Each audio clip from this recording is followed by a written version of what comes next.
Um, we're going to hop right back into the Blackened Heart Betrayal. I'm going to just mention something that happened in some part. One of my players who's watching this told me to mention it, but I cannot remember for the life of me where it happened. So, there was some point when Brand, the fighter, was getting really close to death.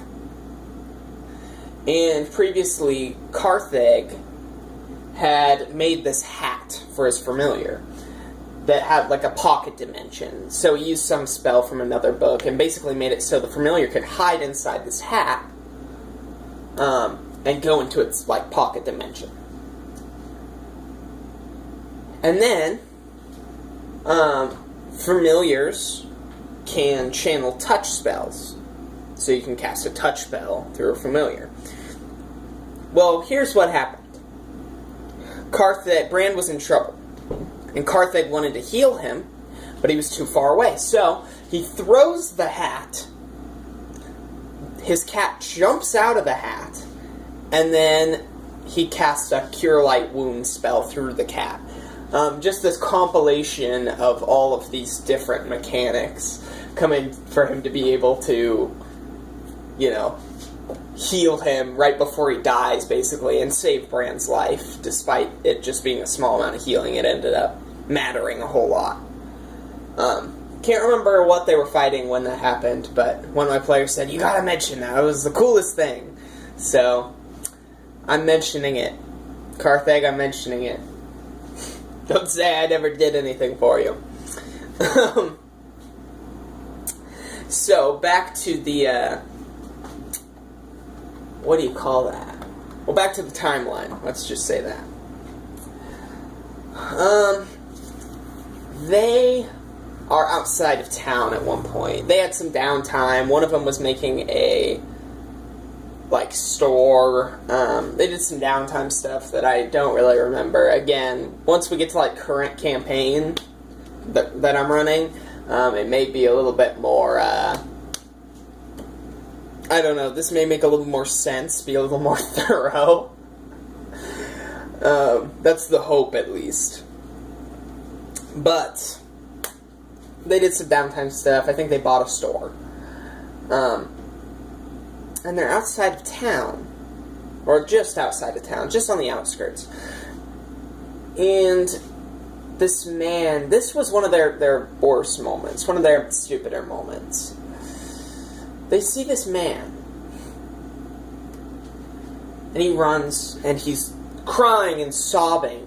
Or maybe he was on horseback, I can't remember. And he basically says, "My whole squad's been wiped out.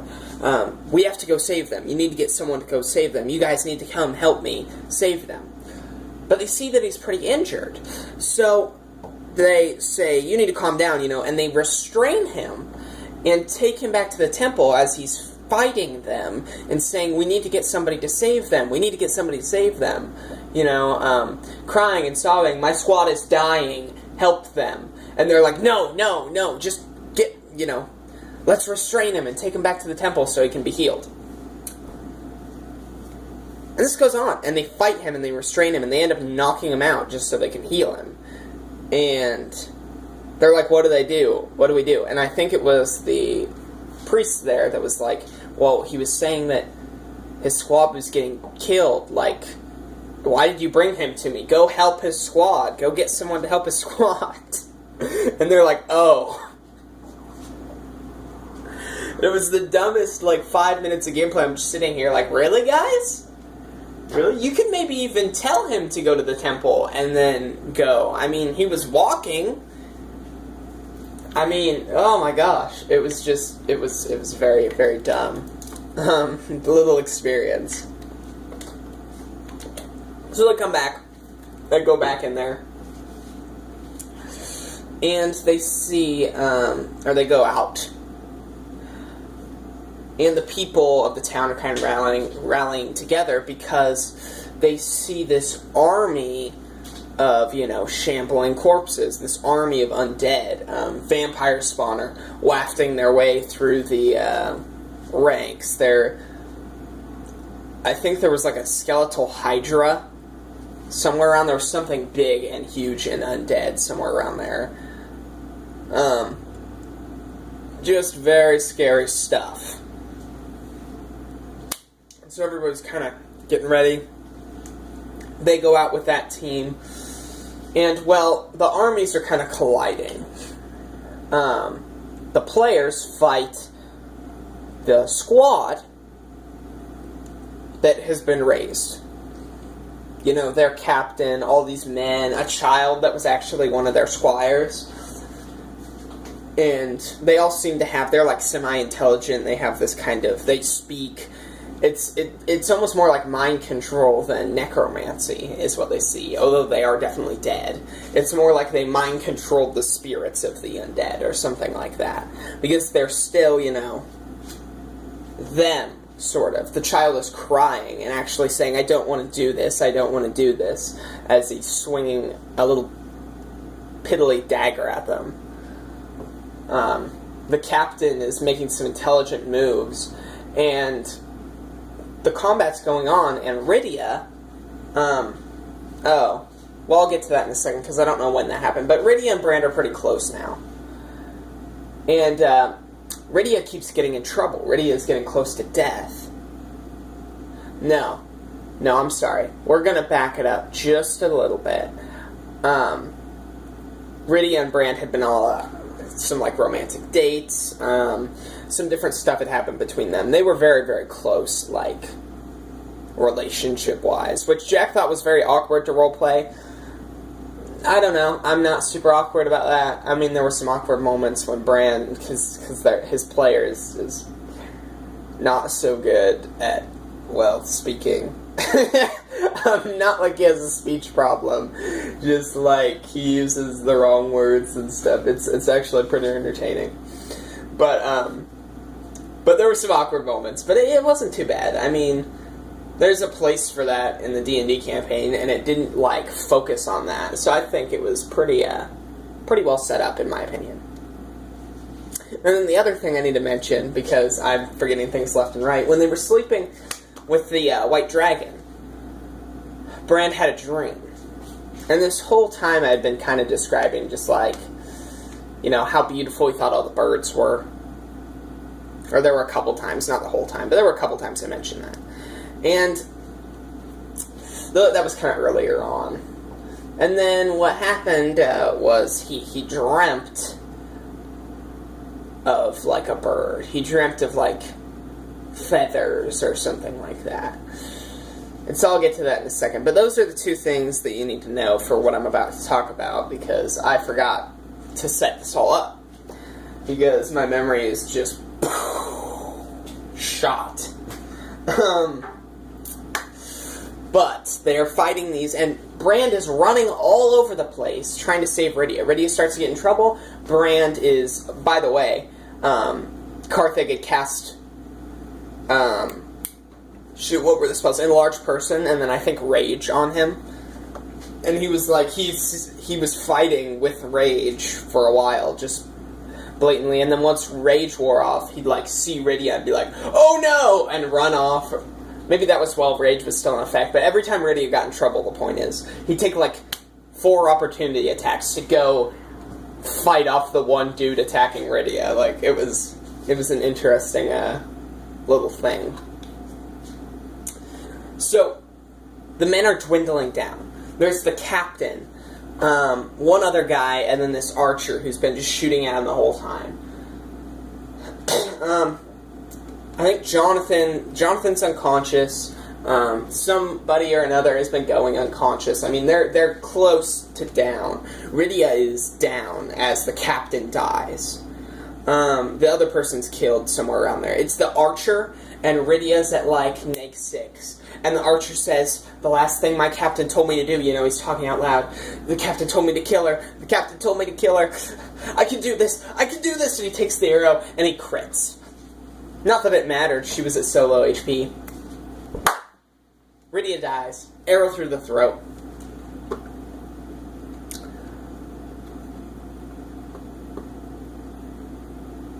So Brand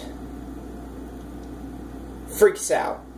and smears this person, you know, off the face of the earth. It just kind of takes the large battle axe and goes wham, and then he's paced. Because the guy had like 5 hit points. And starts sobbing. And then I start describing what his character's doing. And he's a little confused, but he doesn't say anything. Because Bran stands up and he turns to Carthag and he says, "You," and it's just him, those two, conscious left. Some other stuff happened, talking to the undead leader or whatever. I'm sorry, I really don't remember. But they talked to the undead leader at some point. Something happened. I'm sorry. Something happened is the point. And the armies weren't really fighting anymore. I think most of their side was dead, pretty much, and the undead army said, like, we'll be back. Something like that. It didn't play a huge part. The important thing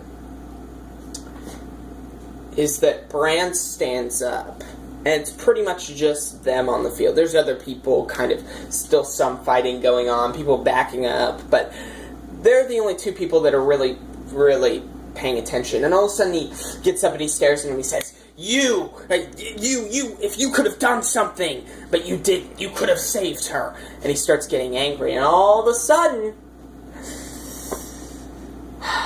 the feathers start to come out. And his shoes smash as the talons come out, and he turns into a birdman. He turns into a were-eagle, I believe it was. Were-raven, something like that. This was going to be explained very soon by his mother, because this whole thing of druids, this whole, I don't remember what I called them, circle of druids or whatever that was protecting the forest, if you remember me talking about that. I'm pretty sure I mentioned that. Please say I mentioned that. That whole thing was, they were all werebirds. All were-eagles. It ran in the blood. That was their druidic thing. They were all were-eagles. So, he loses control of it. He hasn't been told about this yet. And he freaks out on Carthag. And Carthag immediately stops the enlarge person spell. So now he's normal size. And then casts invisibility. And Bran's like, what? Where'd he go? And starts like swinging around violently. And then grabs up Rydia in his claws, in his talons, his feet, and flies for the Faerun Caves. And flies into the Faerun Caves. And that's where I end the session. With basically, Bran and Rydia, dead Rydia, could be anywhere on the planet. And that's the end.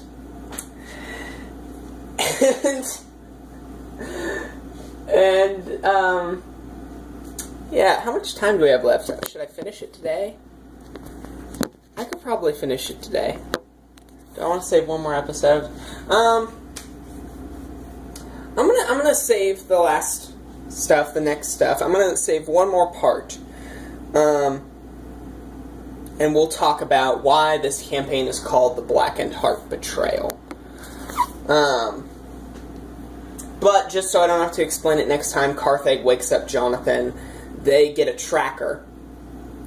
They get help from a tracker. And then they start going through the Faerun Caves. And they find him. They succeed.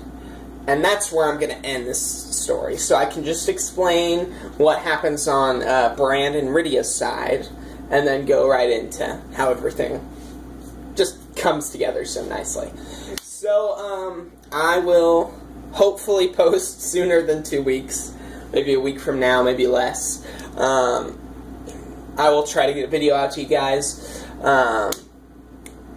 Like, comment, subscribe. Tell me how you liked the video. I tried to be a little more, I think I did better this time. I don't know. Now I'm just talking because I don't know how to end the video. But I will see you guys in the next one.